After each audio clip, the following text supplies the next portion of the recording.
মাত্র ১.৫ বছর বয়সেই হারিয়ে ফেলেছিল তার কথা বলার ক্ষমতা। এক আত্মীয়ের বাড়িতে বেড়াতে গিয়ে হঠাৎ উঁচু জায়গা থেকে পড়ে গিয়ে প্রচণ্ড মাথায় চোট পেয়েছিল। নাক, মুখ, কান দিয়ে রক্তক্ষরণ হয়েছিল। পরিবার তাকে বিভিন্ন চিকিৎসকের কাছে নিয়ে গেলেও শেষ পর্যন্ত ছেলের মুখ দিয়ে আর কোনো কথাই ফোটেনি। তখন থেকেই জীবনের মতন হারিয়ে ফেলেছিলেন কথা বলার ক্ষমতা। তবে ইচ্ছা ছিল জীবনে পুলিশের চাকরি করে প্রতিষ্ঠিত হওয়ার, আর সেই স্বপ্নই অধরা থেকে গেছে। কিন্তু মনের অদম্য জেদ আর কাজের প্রতি ভালোবাসায় নিজেই রাস্তায় দাঁড়িয়ে সেই দায়িত্ব তুলে নিয়েছেন চন্দ্রনাথ। একাই বাঁশি বাজিয়ে ট্রাফিক সামলাচ্ছেন চন্দ্রনাথ। গুড়াপের ব্যস্ততম রাস্তা বেলতলা মোড়ে, যেখানে একাধিক দূরপল্লা বাস ছাড়াও ট্রেকার, অটোর মতন ব্যস্ততম রাস্তা, সেখানে সকাল বিকেল একেবারে বাঁশি বাজিয়ে সব ট্রাফিক সামলাচ্ছেন একাই এই বিশেষ চাহিদা সম্পন্ন ব্যক্তিটি।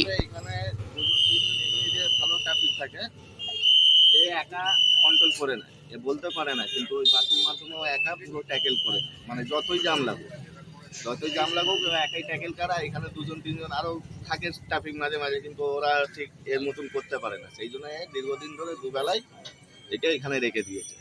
পুজো হোক, মানে যে কোনো ওকেশনে হোক, ওই একাই সামলে। আচ্ছা, একাই সামলে। হ্যাঁ। আর এই মানে কথা বলতে পারে না, কথা বলতে পারে না, বোবা। ইশারাতে সব কাজ, ইশারাতে কাজ। আর বাসির মাধ্যমে ও ট্রাফিক ক্লিয়ার করে। হ্যাঁ, বাসির মাধ্যমে ও ক্লিয়ার করে। মানে কত বছর ধরে করছে এটা? ও প্রায় আপনার 2 বছর ধরে করছে। সাইকেলে আসা যাওয়া করে। এখানে আপনার সকাল 8টা থেকে 12:30 অবধি ডিউটি করে, আবার সন্ধ্যে 4টে থেকে 8:30 অবধি ওবেলা ডিউটি করে। 2 টাইম ডিউটি করে। কোনো অ্যাক্সিডেন্ট তো হয় না? না না না, আজ অবধি এখনো কিছু হয়নি। ওই একা ট্যাকেল করে না। মানে পুলিশের কি কোনো স্টাফ, পুলিশ বা না না, পুলিশের কোনো স্টাফ। মানে নিজে ভালোবেসে ওকে নিজে থেকে ওকে বড়বাবু রেখে দিয়েছে। হুগলির গুড়বাড়ি 2 পঞ্চায়েতের রহিয়া গ্রামের বাসিন্দা চন্দ্রনাথ ঘোষ। ছোটবেলায় প্রতিবন্ধী স্কুলে 8ম শ্রেণী পর্যন্ত পড়াশোনা করার পর ইতি টানতে হয়েছিল তাকে। বাড়ির অবস্থাও খুব একটা ভালো নয়। বাবা সামান্য যাত্রা দলে কাজ করে ছেলে মেয়েদের মানুষ করেছেন। বর্তমানে বিয়েও করেছে চন্দ্রনাথ। স্ত্রী বাবাকে দেখাশোনার দায়িত্ব এখন তারই কাঁধে। চন্দ্রনাথের পিতাও ভুগছেন হার্ট এবং লিভারের সমস্যায়। শত প্রতিবন্ধকতাকে দূরে সরিয়ে রেখে গত 2 বছর ধরে গুড়াপের বেলতলা মোড়ে ট্রাফিক সামলে যাচ্ছে চন্দ্রনাথ। রোদ, জল, ঝড়, বৃষ্টি যাই আসুক না কেন, কোনোদিনও তাকে কর্তব্য থেকে পিছুপা হতে দেখেনি স্থানীয়রা। বাড়ি থেকে প্রতিদিন 2 কিলোমিটার রাস্তা সাইকেল চালিয়ে হাজির হন গুড়াপ থানার বেলতলা এলাকায়। সেখানেই সকাল সন্ধ্যা ট্রাফিক সামলান চন্দ্রনাথ। চোখে কালো চশমা, গায়ে ট্রাফিক পুলিশ লেখা পোশাক আর মুখে বাঁশি বাজিয়ে এই ট্রাফিক সামলাচ্ছে সে। আর তার এই কাজে খুশি স্থানীয় ব্যবসায়ী থেকে সাধারণ মানুষ সকলেই। এবং তার এই কাজের প্রশংসা করেছেন একবারে খোদ হুগলির পুলিশ সুপার তিনি নিজেও।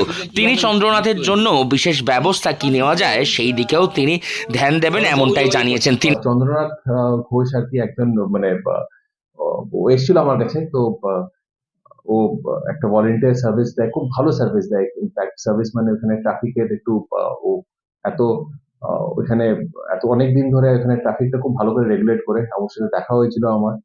তো আচ্ছা, দিস ইজ এ সার্ভিস। ও একটা ভলেন্টিয়ার দেয়। আমরা টাইম টু টাইম, যেটা বললাম আপনাদেরকে আগে, কি কোনো কেউ যদি কিছু করছে আর কি, তো উই ট্রাই কি আমাদের তরফ থেকে আমরা যা সাপোর্ট ওদেরকে দিতে পারি আর কি। তো আমি আশা করছি যে আমরা এরকম করে will be able to give him support, and ও এরকম করে ওখানে একটা খুব ভালো করে ওর ট্রাফিকটাকে একটু রেগুলেট করে। ওর সাথে আমার দেখা হয়েছে, নতুন বছরে দেখা হয়নি। তো মানে হোপফুলি আমার 1-8 মাসের মধ্যে অবভিয়াসলি ওর সাথে আমার দেখা হবে আর কি।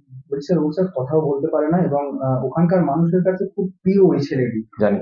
হ্যাঁ, এবং ওর পরিবারও বলছিল যে যদি কিছু একটা পার্মানেন্ট কিছু একটা দেখেন, এর উপর কমিট করা মুশকিল আছে, but let me try. I'll definitely. ও এসেছিল আমার কাছে, আমার ব্যাপারে কথা হয়েছে, আমরা দেখছি। Let me see if I can do anything. ছোটবেলা থেকেই মুখের কথা ফোটেনি তার, তবে এখন কথার বদলে বাঁশি বাজিয়েই ট্রাফিক সামলাচ্ছেন চন্দ্রনাথ। রোদ, জল, ঝড়, বৃষ্টি যাই আসুক না কেন কর্তব্য পরায়ণ রয়েছে বিশেষ চাহিদা সম্পন্ন এই ব্যক্তিটি, যা নজির সৃষ্টি করেছে সকল মানুষের কাছেই। হুগলি থেকে রাহি হালদার, লোকাল 18 বাংলা।